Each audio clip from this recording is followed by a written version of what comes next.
Somatic embryogenesis.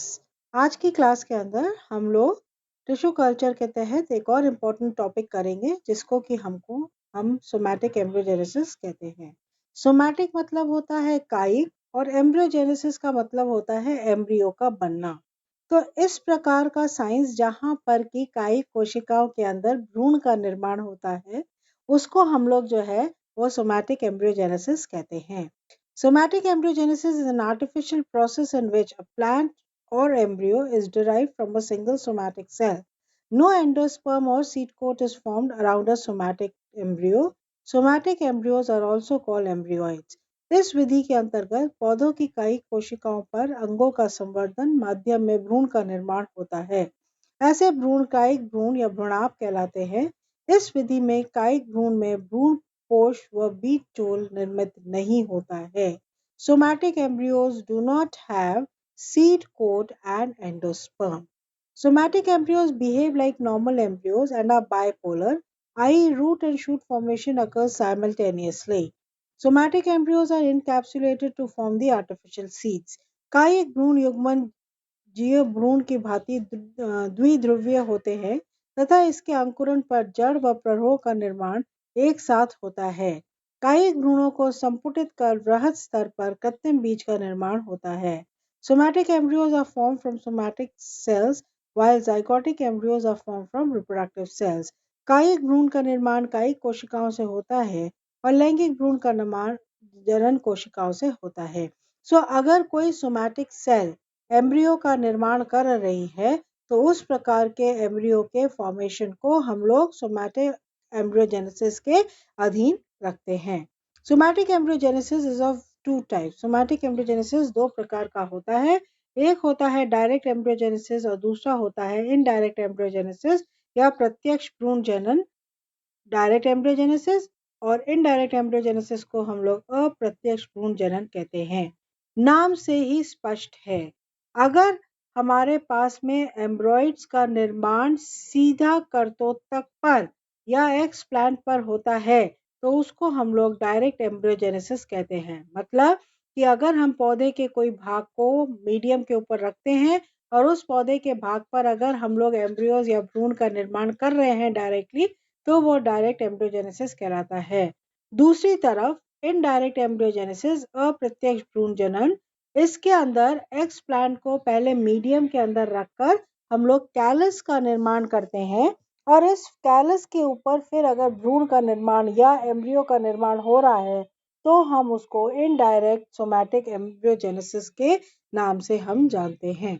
तो somatic embryos दोनों प्रकार से बनते हैं, डायरेक्ट भी बनते हैं और इनडायरेक्ट भी बनते हैं। जैसा कि नीचे चित्र के अंदर विदित है, जो सोमैटिक एम्ब्रियोज होते हैं उनका जो फॉर्मेशन होता है वो बिल्कुल नॉर्मल एम्ब्रियोज की तरह होता है। चित्र के अंदर पहले एक सोमैटिक सेल है, उसने माइटोटिक सेल डिवीजन कर सेल क्लम्प बनाया या कोशिकाओं का समूह बनाया। इन कोशिकाओं के समूह ने जो पहली स्टेज एम्ब्रियो की होती है जिसको कि हम लोग ग्लोब्यूलर स्टेज कहते हैं वो धारण करी। उसके बाद में हार्ट शेप्ड स्टेज आई, उसके बाद में टॉर्पीडो स्टेज आई और उसके बाद में कॉटिलिडन स्टेज आई और उसके बाद में हम लोग प्लांटलेट का फॉर्मेशन होता हुआ देखते हैं। तो सोमैटिक एम्ब्रियोज जो डायकॉट्स के अंदर बनते हुए हमको दिखाई दे रहे हैं चित्र के अंदर, ये बिल्कुल जो है नॉर्मल एम्ब्रियोज की तरह एक्ट करते हैं। इनके अंदर globular stage, heart shape, torpedo और कॉटिलरी स्टेज, चारों स्टेजेस हमको इसके अंदर देखने को मिलती हैं। Now factors affecting somatic embryogenesis. Somatic embryogenesis को इफेक्ट करने वाले कारक हमारे पास में कौन से हैं? सबसे इंपॉर्टेंट कारक हमारे पास में होता है जीनोटाइप ऑफ द एक्सप्लांट, कर्तोत्तक व उसका gene Prarup. Explant genotype has a marked influence on somatic embryogenesis and in many cases it may determine whether or not somatic embryogenesis will occur. Strong genotypic effects have been shown in alfalfa, wheat, maize, rice, etc. कर्तोत्तक व उसका gene प्ररूप। Somatic embryogenesis कर्तोत्तक के gene प्ररूप पर निर्भर करता है। Gene प्ररूप का प्रभाव गेहूं, मक्का, अल्फाल्फा आदि के अंदर देखा गया है। सेकेंड इंपॉर्टेंट फैक्टर होता है ग्रोथ रेगुलेटर्स या वृद्धि नियामक, जिसमें सबसे इंपॉर्टेंट जो हमारे पास में वृद्धि नियामक है वो है auxin.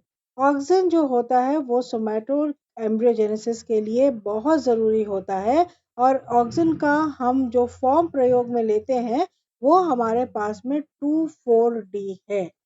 Firstly the explant form callus in the medium containing 2,4-D। सबसे पहले जो एक्सप्लांट होता है वो मीडियम के अंदर हम डालते हैं, और इस मीडियम के अंदर 2,4-D होता है, जिसका कॉन्सेंट्रेशन 0.5 से लेकर 1 मिलीग्राम लीटर तक रहता है। Then this callus is transferred to the media having low oxygen concentration or no oxygen at all and embryoids of form. एक बार जब उसके बाद में हम इस कैलस को, जो कि प्रथम माध्यम पे बन रहा है जिसके के अंदर 2,4-D था, उसको हम ऐसे माध्यम के अंदर परिवर्तित करते हैं जिसमें कि ऑक्सीजन की कॉन्सेंट्रेशन कम होती है या ऑक्सीजन ना के बराबर होती है, और फिर हमको इसके अंदर एम्ब्रियोइड्स बनते हुए दिखाई देते हैं। Thus, presence of oxygen is necessary for the initiation of somatic embryogenesis. इसका मतलब है कि ऑक्सीजन की उपस्थिति सोमैटिक एम्ब्रियोजेनेसिस के निर्माण के लिए बहुत ज़रूरी है। Gibberellin inhibit somatic embryogenesis. जो जिबरेलिक एसिड होता है वो सोमैटिक एम्ब्रियोजेनेसिस पर विपरीत प्रभाव डालता है। ऑक्सीजन में मुख्यतः 2,4-D का एक भ्रूण जनन के लिए प्रभावी है। सर्वप्रथम कर्तोत्तक और 2,4-D 0.5 से 1 मिलीग्राम पर लीटर वाले माध्यम में रखकर कैलस का निर्माण करता है, तथा इस कैलस से भ्रूणाभ बनाने के लिए इसे ऑक्सीजन की कम सांद्रता वाले या बिना ऑक्सीजन के मीडियम पर हम स्थानांतरित करते हैं, तब इसके अंदर सोमैटिक एम्ब्रियोज का निर्माण होता हुआ हमको दिखाई देता है। थर्ड इम्पॉर्टेंट फैक्टर हमारे पास में होता है रिड्यूस्ड चारकोल, जो कि नाइट्रोजन का रिड्यूस्ड नाइट्रोजन, जो कि नाइट्रोजन का स्रोत है। Reduced nitrogen in NH4 plus form is the most effective for somatic embryogenesis. यहाँ पर हम दो सॉल्ट्स प्रयोग में लेते हैं, NH4Cl अमोनियम क्लोराइड या NH4NO3 अमोनियम नाइट्रेट। यहाँ जो रिड्यूस नाइट्रोजन है वो अमोनियम फॉर्म के अंदर हम प्रयोग में लेते हैं। माध्यम में अमोनियम तत्व सोमैटिक एम्ब्रियोजेनेसिस के लिए प्रभावी है। NH4Cl या NH4NO3 का प्रयोग नाइट्रोजन सोर्स के लिए किया जाता है। फोर्थ इंपॉर्टेंट कारक होता है charcoal. The media supplemented with charcoal facilitates somatic embryogenesis. Addition of charcoal in the medium is helpful for somatic embryogenesis when oxygen depletion in medium fails to produce the result. कई बार क्या होता है कि oxygen की कमी के कारण या ऑक्सीजन की कुछ भी की कमी के कारण या ऑक्सीजन के प्रेजेंस होने के बाद में भी हमको सोमैटिक एम्ब्रियोज का फॉर्मेशन होता हुआ दिखाई नहीं देता है। अगर उस टाइम पर हम माध्यम के अंदर चारकोल मिला देते हैं, तो चारकोल जो होता है वो एम्ब्रियो के फॉर्मेशन को इन्हांस करता है या हम उसको बढ़ाता है। संवर्धन माध्यम में चारकोल सोमैटिक एम्ब्रियोज जेनेसिस को प्रभावी करता है, तथा जबकि कम ऑक्सीजन माध्यम में भ्रूणाभ का निर्माण नहीं हो रहा है। कई बार ऑक्सीजन की प्रेजेंस होते हुए भी अगर हमको एम्ब्रियोइड्स बनते हुए दिखाई नहीं देते हैं, तो उस केस के अंदर हम माध्यम में चारकोल डालते हैं। चारकोल एम्ब्रियोइड्स के फॉर्मेशन को एनहांस करता है। Optimum medium of oxygen and high potassium level in the media are necessary for somatic embryogenesis. Importance of somatic embryogenesis. Mass production of somatic embryo is ideal for propagation systems. बहुत सारे पौधों का निर्माण कायिक भ्रूण जनन के द्वारा हो सकता है, क्योंकि एक कायिक कोशिका एक पौधे का निर्माण करती है, तो हम जितनी कायिक कोशिका प्रयोग में लेंगे उतने भ्रूण बनते हुए हमको उसके ऊपर दिखाई देते हैं। Somatic embryos used to form artificial seeds. कायिक भ्रूण का उपयोग कृत्रिम बीज बनाने के लिए किया जाता है। Somatic cells they are free of viral and other pathogens. कायिक पौधे विषाणु व कीटाणु मुक्त होते हैं। सोमैटिक एम्ब्रियोजेनेसिस से भी हम पौधों का निर्माण करते हैं, और एक सोमैटिक सेल के अंदर इतनी कैपेसिटी होती है कि वो जो है वो एक कंप्लीट प्लांटलेट का निर्माण कर सके। आज की क्लास के अंदर हम लोगों ने फिर एक इम्पोर्टेंट टॉपिक पढ़ा, जो कि हम कहते हैं सोमैटिक एम्ब्रियोजेनेसिस। Somatic embryogenesis